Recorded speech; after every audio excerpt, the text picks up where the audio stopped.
Hey gang, AV here. Welcome to my review of the G.I. Joe Dollar General exclusive Shipwreck the Sailor version 2. Here he is in the packaging. As you can see, he is a blister carded figure on a very small card. Generic front of the card as well as generic on the back. As you can see, there were 6 figures available in this exclusive wave to Dollar General. The packaging was the same on all of them, and there were 2 different versions of each of these figures. The Wave 1 figures are the ones depicted on the back of the card. As you can see here, Shipwreck is in blue and gray for his version 1, whereas the figure we have here is all in green because he was the second version, the second wave of that particular assortment. And the only thing that denotes him as Shipwreck, obviously, is this little insert that comes in the bubble. And otherwise, the packaging is very generic. Anyway, these were exclusive to Dollar General, and they were vastly overlooked by a lot of people until they were gone. And then they realized, wow, these are actually better than the first couple waves of Retaliation figures that were twice as expensive. So people started to hunt them down in droves after the fact. But anyway, that's him on the packaging. Let's have a look at him out of the packaging, which we can do right here. Here he is.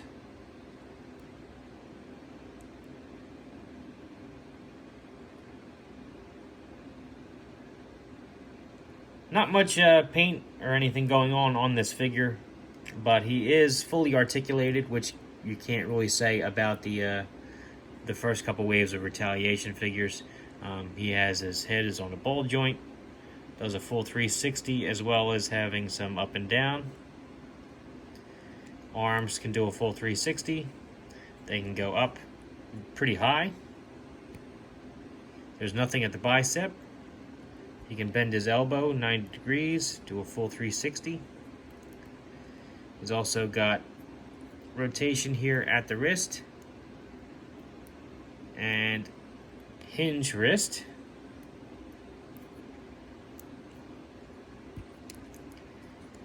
His ab crunch gives a great range of motion. There's no vest or anything on this guy to actually hinder it. Legs can go up about this high. Back really far. Out pretty far too. Double jointed knees so he can bring his heel back pretty far. Feet do a full 360 as well as pointing his toes down and up. So like I said, he has better articulation and paint apps than the first couple waves of Retaliation, which were in mainstream stores at the time. And these guys fell under the radar, at least at first, and then they started to really gain in popularity after the fact. His accessories are a little bit basic. However, he does come with more accessories than the average Dollar General figure. Here is his figure stand, which is actually also generic. As you can see, it just has the raised G.I. Joe lettering there, 2 foot pegs, but there's no name in the front like we're typically used to seeing. Just a generic pack, and it even has the 2007 copyright from the original 25th line.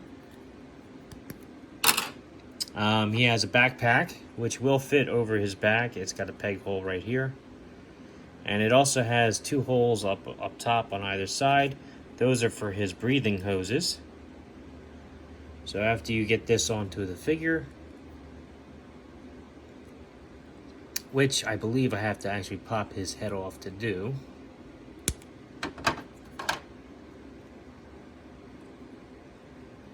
Haven't actually put this on him yet.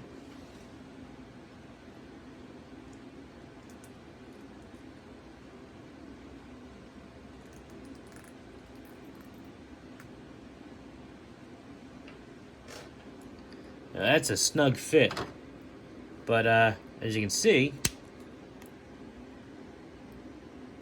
it fits pretty well. I mean, he wears it well. That's pretty good. But yeah, that was a snug fit. Hoses do plug into the backpack, as I said.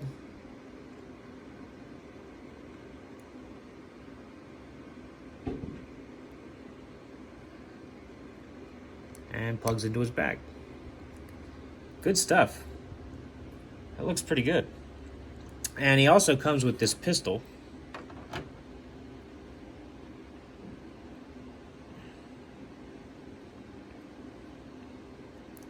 Which not only fits in his hand.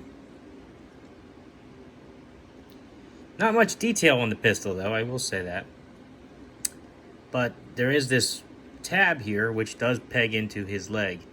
It's a rather large tab, but it works really well.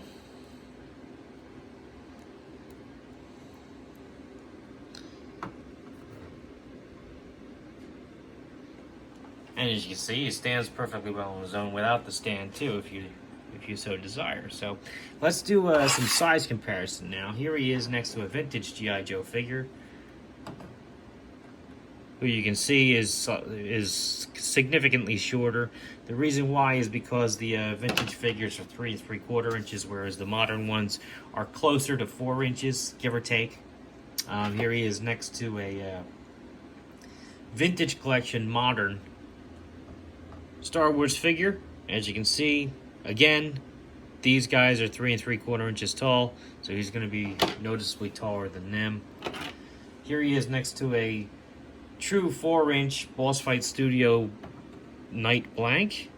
As you can see, he's pretty close, if not the same height. So he is more closer to the 4-inch scale. Here he is next to a Marvel Universe Captain America, who is a little bit taller just because he's Captain America. And that's about it. So if you like this video, check out my channel. If you like what you see there, then please subscribe. As always, thanks for watching. I am a big fan of this character, and this version of him. I think he looks great. So anyway, take care.